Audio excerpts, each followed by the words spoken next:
வெற்றிமாறன் எப்பொழுதுமே ஆ, அது பெரிய ஆச்சரியம். ஒருவேளை நிறையா சம்பாதிக்கிறதுனால அவன் படம் பண்ணுறானான்னு தெரியல. ஆக்சுவலாக அசிஸ்டண்ட்டுக்கு நான்லாம் சம்பாதிக்கவே இல்லை.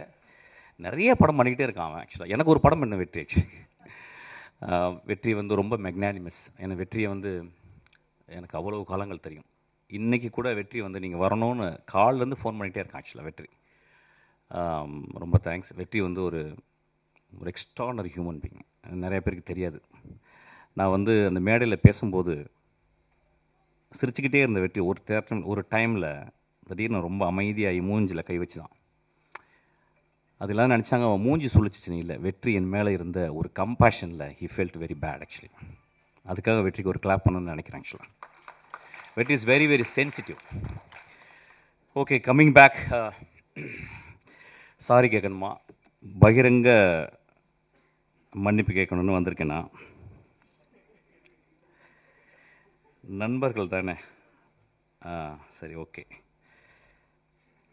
I'm going to take little time, Betty. Don't mistake me. Don't stop me. Actually, I think I should also speak from my heart and my pedestal. முதலாவதாக நான் நன்றி சொல்வது எனக்கு மிகவும் பிடித்தான பாடலாசிரியர், எழுத்தாளர், சிறந்த பெண்மணி தாமரைக்கு. தாமரை என்னை விமர்சித்து பேசியிருந்தாங்க. அதில் வந்து ஒரு வார்த்தை சொல்லியிருந்தாங்க. அவங்கள்ட்ட முதல்ல நான் வந்து மன்னிப்பு கேட்குறேன். ஆனால் ஒரு விஷயம் சொல்லியிருந்தாங்க, வெற்றி என்னை இப்படி பேச வைத்துச்சுன்னு. 18 வருஷம் போராடி கொண்டே இருக்கிறேன் என் தாமரை சகோதரி அவர்களே. ஒவ்வொரு நாளும் பௌத்தனுடைய 10 நிமிடம் உன் மரணத்தை பற்றி நீ தியானி அப்படின்றாங்க. என் மரணத்தை பற்றி தியானித்து கொண்டே இருக்கிறேன். வெற்றி என் தலைமையில் இருந்தால் இந்நேரம் நான் பெரிய பெரிய ஆளுக்கெல்லாம் படம் பண்ணியிருக்கணும். அதனால் மன்னிப்பு கேட்டுக்கிறேன். ரெண்டாவது, எனக்கு ரொம்ப பிடிச்ச மிகச்சிறந்த ஆளுமை லெனின் பாரதி. அவன் என்னை விமர்சிச்சிருந்தான். அது வந்து தத்துவ ரீதியான விமர்சனம். அவனுக்கும் என்னுடைய ஆழ்ந்த வருத்தத்தை மன்னிப்பையும் சொல்கிறேன். அதுக்கப்புறம் ஒரு ஆக்டர், அவர் பேர் என்ன வெற்றி, அவர் பேர் அருள்தாஸ். அவர் ரொம்ப எனக்கு பிடிக்கும். அவர் மூஞ்சியை பார்க்கும்போது ஒரு பழைய தமிழ் உள்ளே இருக்கும், ரொம்ப கருணை இருக்கும் ஒரு முகத்தில். அவர் கூட ரொம்ப நாள் ஒர்க் பண்ணணும்னு நினச்சேன். அவர் ஒரு 3 நாள் வந்து ரொம்ப கஷ்டப்பட்டு பெரிய பிரபலமாகவே ஆகிட்டார் என்னை திட்டி ஆக்சுவலி. அவருக்கு என் மன்னிப்பை தெரிவித்துக் கொள்கிறேன். அதுக்கப்புறம் சசி அண்ணா என்னை கூப்பிட்டு வந்து நேற்று நைட் இரவு கூப்பிட்டாரு. உன்னை ஏன்டா நான் அடக்கலைன்னு சொன்னார். அந்த அன்புக்கு நன்றி. அவரோட மன்னிப்பு கேட்குறேன். லட்சுமி ராமகிருஷ்ணன் என்னோட ஒரு 3 நாளாக பேசிட்டே இருக்காங்க. நான் பேசவே இல்லை. எனக்கு என்ன பேசுவாங்கன்னு தெரியும், என் தாய் போல். அவங்களுக்கும் நான் மன்னிப்பு கேட்குறேன். அதுக்கப்புறம் எனக்கு மிகச்சிறந்த படத்தை கொடுத்து என் தந்தை போல் இயங்கி கொண்டிருக்கும் திரு தான் அவர்கள். அந்த படத்தை எடுத்துருக்கும்போது இந்த மாதிரி ஒரு கான்ட்ரவர்சி பண்ணும்போது ஒரு ப்ரொடியூசர் அவருக்கு பாதிக்கும். முதல்ல அவருக்கு நான் என்னுடைய வருத்தத்தையும் மன்னிப்பையும் நான் கேட்டுக்கிறேன். அதுக்கப்புறம் வந்து என் மேலே செருப்பு எரியணும்னு சொன்ன ஒரு நண்பர், அவர் தயவுசெய்து 2 செருப்பாருங்க, அது 8ஆம் நம்பர் எறிங்க, என் காலுக்கு தான் சைஸு. அவருக்கும் என்னுடைய வருத்தத்தையும் என்னுடைய மன்னிப்பையும் நான் கேட்டுக்கிறேன். இன்னொரு மனிதர் 18 வருஷமாக என்னை திட்டிக்கிட்டே இருக்கார். இன்னும் நான் 10 வருஷம் படம் பண்ணால் இன்னும் திட்டுவார். அவருக்கும் என்னை மன்னிப்பை நான் கேட்டுக்கிறேன். இப்போ நான் பேசலாமா? ஓகே.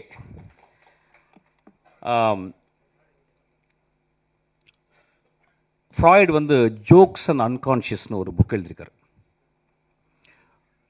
ஜோக்கு சொல்லும்போது, ஒரு நகைச்சுவை சொல்லும்போது, அதை ரெசீவ் பண்ணுறவங்க, அதை வாங்குறவங்க, சிரிக்கிறவங்க ஆள் மனத்தில் இருந்து தான் சிரிக்கிறாங்க. They never react from their conscious.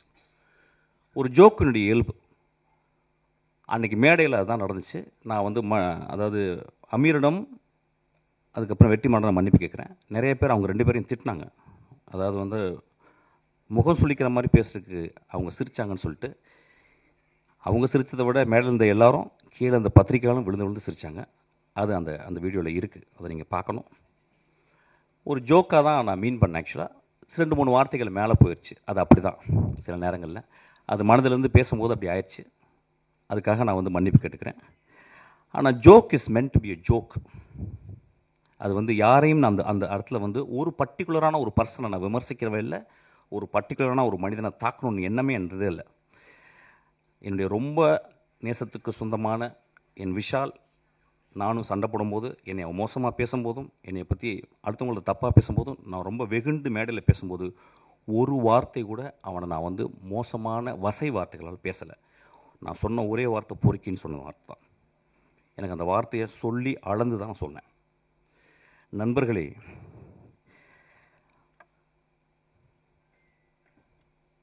மேடையில் அந்த சொன்னாங்க, என்ன சொன்னாங்கன்னா, ஒரு மேடையில் பேசுறதுக்கு நாகரிகம் வேணும்னு சொன்னாங்க. நண்பர்களே, ஒரு மேடையில், அது என்ன மேடைன்னு எனக்கு தெரியல, ஒரு அரசியல் மேடை அல்லது, இது வந்து கூத்து செய்யும் கலைஞர்களுடைய மேடை இது. அந்த கூத்து கலைஞர்கள் வந்து கிராமங்களில் போனீங்கன்னா, வள்ளி திருமணம், நிறைய நாடகங்களில் பார்த்தீங்கன்னா, அந்த நாடகத்தில் ஒரு 12 மணிக்கு ஒரு பப்பனும் ஒரு டான்ஸ்காரியும் வந்து பேசுவாங்க. அது தமிழகம் முழுதும் தெரியும்.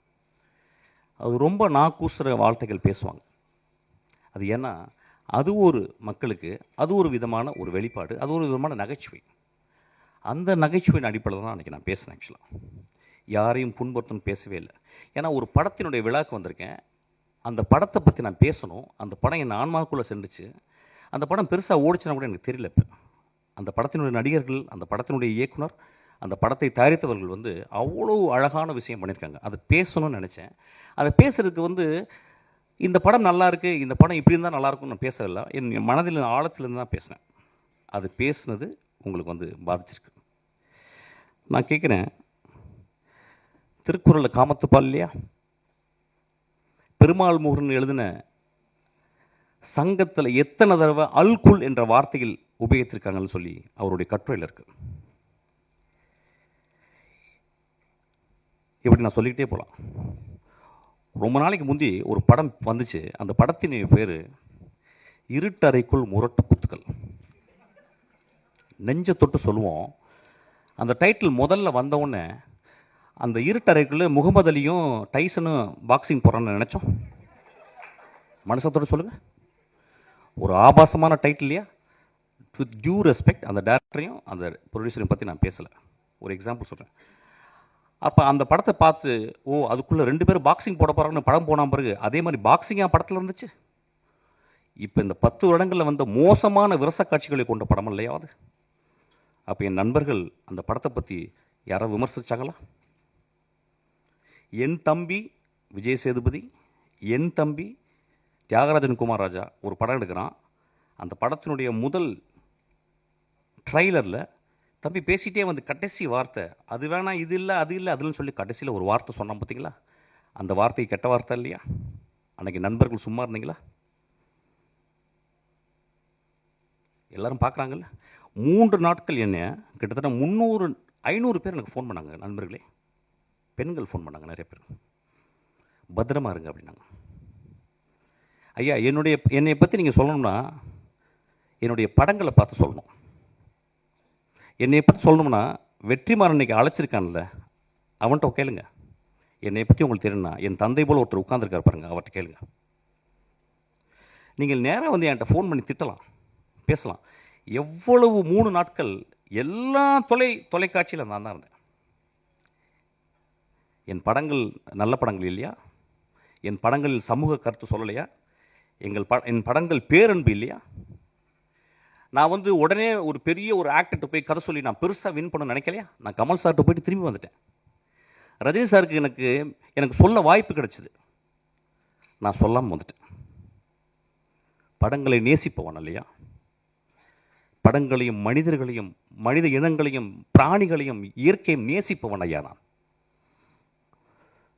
எனக்கு நீங்கள் சொல்கிறீங்க வந்து ஆபாசமாக எடுக்கிறேன்னு சொல்லிட்டு. பிசாசு 2ல் என் குழந்தை ஆண்ட்ரியா அவர்கிட்ட கதை சொன்னேன். அதில் ஒரு தாய்க்குள்ள பேய். அப்போ சொன்னேன், அந்த பேய் நிறைய விரசமாக இருக்கிறா, அதுக்கு வந்து நிறையா நிர்வாண காட்சிகள் தேவைம்மா, நடிக்க முடியுமான்னு கேட்டேன். அவர் அந்த கதையை கேட்டு சொன்னான், நடிக்கிறேன் ஐயான்னா. நான் என்ன பண்ணேன், அதுக்கு ஒரு ஃபோட்டோ ஷூட் பண்ணேன். அந்த ஃபோட்டோ ஷூட்டு ஒரு பெண்ணால் எடுக்கப்பட்ட ஒரு ஃபோட்டோ ஷூட்டு ரெடி ஆயிடுச்சு. என்னுடைய அசிஸ்டன்ட் டைரக்டர் ஈஸ்வரி அனுப்புகிறேன், நானும் உள்ளே இருக்கேன். அவள் அந்த பெண் அந்த அந்த அந்த அந்த மிகச்சிறந்த ஆக்ட்ரஸ், அவள் மிகச்சிறந்த ஆளுமை. அவள் அவள் என்ன பண்ணா, என் நம்பிக்கையில், என் கதை மேலே இந்த நம்பிக்கையில் அவள் அந்த ரூமுக்குள்ளே போயிட்டு அவள் நிர்வாணமாக வெளியே வர வேண்டியது. நான் அவள் வீட்டு வெளியே போயிட்டு சிகரெட் பிடிச்சிட்டு நான் அப்படியே ஆஃபீஸ்க்கு வந்துட்டேன். அவள் ஃபோன் பண்ணி, எங்கே சார் இருக்கீங்க, எங்கே சார் இருக்கீங்க கேட்டான். நான் சொன்னேன், அம்மா, உன் நிர்வாணத்தை நான் காட்டி, என் படத்தில் நான் காட்டி, என் படம் ஓஹோன்னு பெரிய பேர் வாங்கலாம், நான் ஒரு பெரிய பெட்ரோ ஆல்பர்டர் மாதிரி நான் ஒரு பெரிய பேர் வாங்கிடலாமா? ஆனால் உன்னுடைய நிர்வாணத்தை காட்டி நான் என் படத்தில் காட்டினேன்னா, போஸ்டரில் காட்டினேன்னா, அதை பார்க்கும் இளைஞர் நான் பார்த்த பார்வை மாதிரி ஒரு இலக்கியமாக அந்த திரைப்படத்தை பார்ப்பாங்களா? விரசமதமாக பார்ப்பாங்க. அந்த காட்சி வேணான்னு சொல்லிட்டு வந்தீங்க. அந்த காட்சி நான் ஒரு ஃபோட்டோ எடுத்தாந்து நான் போஸ்டரில் போட்டிருந்தா இந்நேரம் அந்த படம் ரிலீஸ் ஆகிருக்கும். 2 வருடம் அந்த படம் வந்து கேனில் இருக்குது. அந்த படத்தை பார்த்த ஒரு மனுஷன் வெற்றிமாறன் உட்காந்துருக்கான். அதை பார்த்துட்டு சாயங்காலம் எனக்கு ஒரு மெசேஜ் பண்ணால், இந்த இரவு முழுதும் என்னால் பேச முடியாது, நான் காலையில் போன்றேன் மெஸ்கின் அப்படின்னு சொன்னான். அந்த குழந்தைக்கு, அந்த ஆண்ட்ரியா, ஒரு மிகப்பெரிய அவார்டு, இன்டர்நேஷ்னல் லெவலில் அவளுக்கு ரெக்கக்னிஷன் கிடச்சிருக்கும். அந்த படம் ஓடாமல் இருக்குது. நான் சினிமாவை நேசிப்பவன் இல்லையா? சினிமாவையும் சினிமா மேடையும் சினிமா மனிதர்களையும் நேசித்து கொண்டே இருக்கிறேன். எனக்கு அதை தவிர வேறு வேலையே கிடையாது. நான் ஓனாய் ஆட்டுக்குட்டி பண்ணேன். அது முதல் நாள் ரிலீஸ் ஆக விடலை, உங்களுக்கு தெரியாது. அன்றைக்கி மறுநாள் நைட்டு ரிலீஸ் ஆச்சு. 10 நாளுக்கு அப்புறம் அதை டிவி ரைட்ஸ் வாங்க வந்தாங்க. அப்போ எனக்கு நெருக்கமான மனிதன், ஒரு பெரிய இயக்குனர், என்னை கூப்பிட்டு போய் உனக்கு நிறைய காசு வாங்கி தரேன்டான்னு கூப்பிட்டு போனார். ஒரு பெரிய ரூமுக்குள்ளே போனான் ஐயா. அவன் என் நண்பன். அவன் 20 பேர் இருந்தாங்க அந்த ரூமுக்குள்ளே. 75 லட்சம் ரூபாய்க்கு நீ டிவி ரைட்ஸ் கொடுத்தா கொடு அப்படின்னாங்க. நான் சொன்னேன், ஐயா, நான் ரொம்ப கஷ்டப்பட்டு எடுத்துருக்கேன், இந்த படம் நல்ல படம், ஒரு 2 ரூபா கொடுங்க. ஏன்னு கொடுக்க மாட்டேன்னு சொல்லிகிட்டே இருக்காங்க. அப்போ தான் எனக்கு தெரிஞ்சது, 20 தடியர்களை உள்ளே வைத்து என்னை மிரட்டி என்னை கையெழுத்து போட வச்சாங்க. 75 லட்சம் ரூபா கொடுத்தாங்க. அந்த திரைப்படம் அந்த சேனலில் இது வரைக்கும் 80 வாட்டி ரிலீஸ் ஆயிருக்கு. அந்த செக் எடுத்தாந்து அவங்கள்ட்ட நான் கிழிச்சு போட்டுட்டு சொன்னேன், ஐயா, நான் சென்னைக்கு வரும்போது ஒரு வெள்ளை பேப்பரும் ஒரு பென்சில் தான் எடுத்துகிட்டு வந்தேன். அவ்வளோ வறுமையான குடும்பத்துலேருந்து வந்தவன். நான் கஷ்டப்பட்டு திரும்பி வருவேன். என்ன நான் கஷ்டப்பட்டு இந்த மேடையில் நின்றுருக்கேன். எண்ணம் அதில் 4 பேர் இறந்து போயிட்டாங்க. அந்த எனக்கு துரோகம் செஞ்சான் அந்த மனுஷன், அவன் ஒரு பெரிய டைரக்டர் இருக்கான். ஒவ்வொரு தருணமும் நாம் துரோகத்தை அனுபவித்துக் கொண்டே இருக்கிறேன். எப்படி ஒரு சக மனிதனை பார்த்து என்னால் மோசமாக பேச முடியும்? பேசுறதுக்கு ரீசனா? பேச வேண்டிய கட்டாயம் ஐயா. ஒரு விழாவில் வந்து அந்த விழாவில் நான் கூடி விற்கணும். எதுக்கு நான் கொட்டுக்காலிக்கு நேக்கடாக நிற்கிறேன்னு சொன்னேன்? அப்படியாவது கவனத்தை ஈர்க்கணும்னு நினைக்கிறேன். இந்த படத்துக்கு நான் இப்போ பேசுறதுக்கு அப்படியாவது இந்த படத்தை கவனத்தை ஈர்க்கிறது. எனக்கு அவ்வளோ புத்தகம், 40 வருஷம் புத்தகம் படிக்கிறதுக்கு எனக்கு டைமே இல்லை. 40 வருஷம் படிக்க வேண்டிய புத்தகம் இருக்குது. அவ்வளவு மனிதர்கள் நேசிக்க வேண்டியது இருக்குது. அவ்வளோ கண்ட்ரி நான் விசிட் பண்ண வேண்டியது இருக்குது. மன்னிப்பு கேட்டதுக்கு என்றைக்குமே நான் தயங்க மாட்டேங்க. உதிரிப்பூக்களில் ஒரு சீன் வரும், கடைசி சீனு. அதில் வந்து அந்த மோசமான மனிதன், அந்த ஈவில், அவன் கடைசியில் சொல்லுவான் அந்த ஊர் மக்களை பார்த்து. ஊர் மக்கள் சொல்லுவாங்க, நீ சாவிடாமாங்க. அவன் சொல்லுவான், எனக்கு ரொம்ப வருத்தம், இவ்வளோ நாள் கெட்டவனாக இருந்தேன், உங்களுக்கு நான் வந்து எல்லாரையும் கெட்டவனாக்கிட்டேன், அது ரொம்ப வருத்தமாக இருக்கேன். நண்பர்களே, நான் உங்கள் முன் மண்டியிட்டு மன்னிப்பு கேட்டு உங்களை எல்லாரும் நான் கடவுளாக்குகிறேன். நன்றி.